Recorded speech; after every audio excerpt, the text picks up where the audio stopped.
Kumza lisingani ki nabi matang anida malom na nipan soba sam rifles na kapada nupi ama yauna misam tara laikidaba thaudoki kun mangarak subaning sing tharmangasi laikidaba sing imamanung amadi malom tulihal students union club ki members sing na laikidaba tara gi ning sing pak malom da mairaka to nekai kunabu utkre thaudo du laikidaba gurumayum babu Sharma gi masanupa ahal gurumayum Sanahal Sharmana haikibada CVI na tijinbada nipan soba sam rifles ki majorama yauna Mezorama yauna mioi tara humdoi laikhidraba personnel ama yauna Maral Leiri haina sar seta thagalakre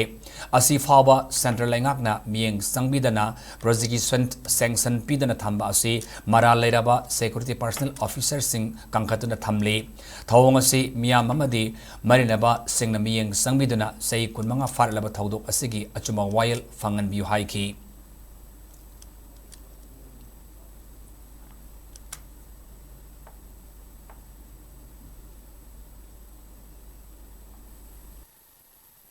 The me halabu the prosecution sanction Peter the Nozic ladies Masisima Tuna Loco and Nicaragua Hibabu prosecution sanction Hibacity Maral Laitaba officers in the book protect over Highland. Me hardcore officer protect over Nate. Other than Masiki Matangse Mari Leiraba Manipuri Praza Singh Praza Gilhut Singh I am Chandana Tang Masim Being Chahaning Masiki Matangse Quake justice Pasi Pang the later. Minus Ragati court proceeding Katan Chalaga Marakta Adom Mayam Sahi Yamsala Kanda Appointed Justice Hangaro and Akali Aduna Manipur Leiriba Kanosina New Chumdaba Kano Mani Masigis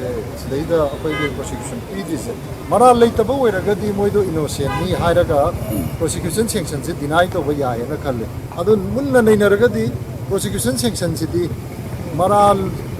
Leiraba me the Sigi Exina covered of them, Toki has a comes again. Amoromda Malom Tulihal Students Union Club ki General Secretary and Dorena Haikibada Laibaktiba Taudu Asida Maraleja Daba Misam Talagi Punsi Manki Miu Maripum Mapan Asopan Nanki Taudu Asig Achuma Wail Ngasi Fawa Chay Kunmanga Thamjilakpasi Democracy Satpa Leba Amagi Citizens Singda Piribu Rights Sing Adu Matpani Atubad Asuma Wail Fangnanaba Marinaba Singna Honabiu Loinana Misam Taragi Park Asi Langana Miyang Sangbiduna Bapung Fana Sengu Sagar Pio Haiki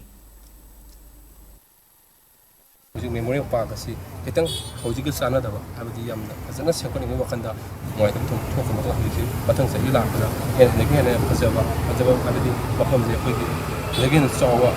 ama pangkho ni la pangkho ni je haina khoina khogi sai gi club sai gi apil tawni